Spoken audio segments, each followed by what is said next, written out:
welcome back to my YouTube channel, Maricel Arevalo. Kumusta po kayong lahat? At sana ay nasa mabuti kayong kalagayan kung saan man po tayo naroroon. At sana ay lagi tayong mag-iingat. So lalong-lalo na po sa mga kasamahan ko na mga OFW. At syempre, mega love shoutout po ang ating ama ng Kalingap, Kuya Bal Santos Matubang, Kalingap Rab, Ate Edna Vlogs. Ating suportahan po sila. Kung kayo ay bago pa lang sa aking munting channel, huwag kalimutang mag-subscribe. At pindutin ang notification bell para updated po kayo sa aking mga susunod na mga ina-upload. So, ayun guys, no, magbibigay po tayo ng konting reaction sa yung binablog ni Kalingap Rab na tatlong magkakapatid na tinatawag na zombie. So, pero ang video ito po ay mula kay Kuya Bal. So, ayan guys, at bago natin bibigyan ito ng reaction, ay papanoorin po natin ito.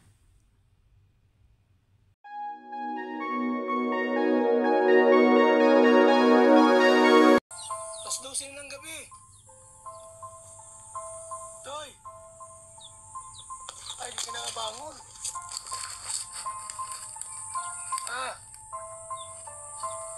Dapat bangon na kayo. Shhh! Toy!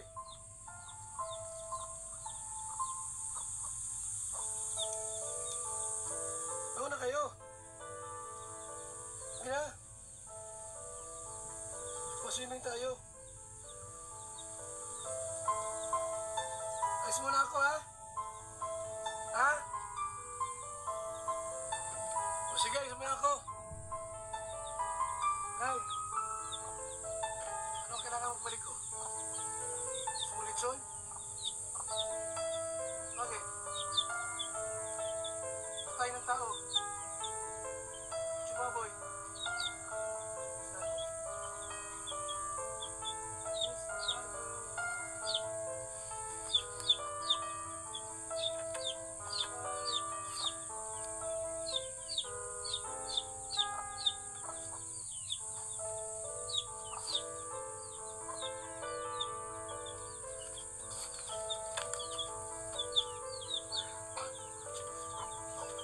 May lumabas.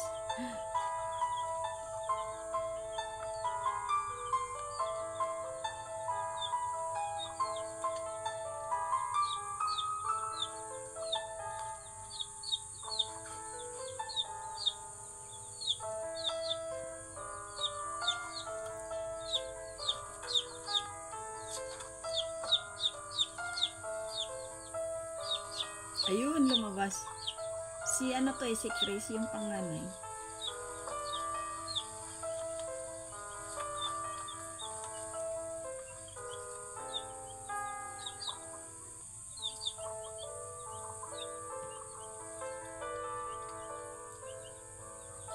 Bakit niya kaya na lang nakita niya yung camera sa taas?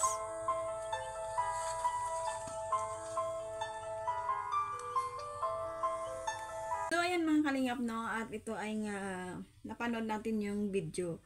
So, ito nga guys, ay si Kuya Bal ay pinapalabas niya yung tatlong magkakapatid at ito nga ay ayaw lumabas. So, ang ginawa ni Kuya Bal ay inilagay niya yung isa niyang kamera sa taas. So, ayun na guys, no? Nakita natin na ito ay lumabas. Ito yung panganay, yung si Chris. So, grabe no, ang ano ng mata niya, ang talino niya, nakita niya yung camera doon sa taas. So, ito nga guys, no, nakakapagtaka nga, bakit nga takot na takot sila sa mga tao. At dahil sa ilang paulit-ulit na rin po na pagbablog doon, lalong-lalo na kay Kalingap Rab, ayaw talaga silang humarap sa mga tao. Ano kaya mga dapat kaya talagang gawin yan sa kanila, no? Hindi magsasawa ang Kalingap team na tumulong at sumuporta sa kanila hanggat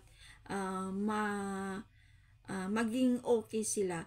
Malapit na ng pasukan. Paano na yan pagpapasok sila sa pasukan? Mas maraming mga tao, mga bata na masasalamuhan nila doon sa school.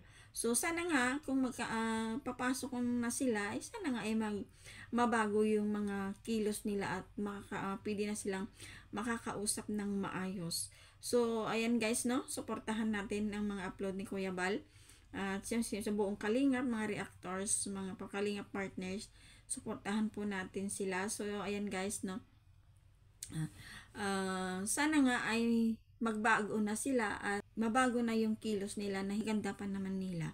So nga siguro dahil sa bundok sila nakatira, pero hindi naman po lahat kasi marami naman na mga nakakilala ko na nasa bundok nakatira, pero hindi naman yung ganyan na sobra-sobra na talagang mahiyain. So ito lang guys, no? Maraming salamat sa inyong panonood at sana isuportahan nyo ang aking mga reaction upload video. So ayan guys, maraming salamat at ingat po kayong lahat and God bless.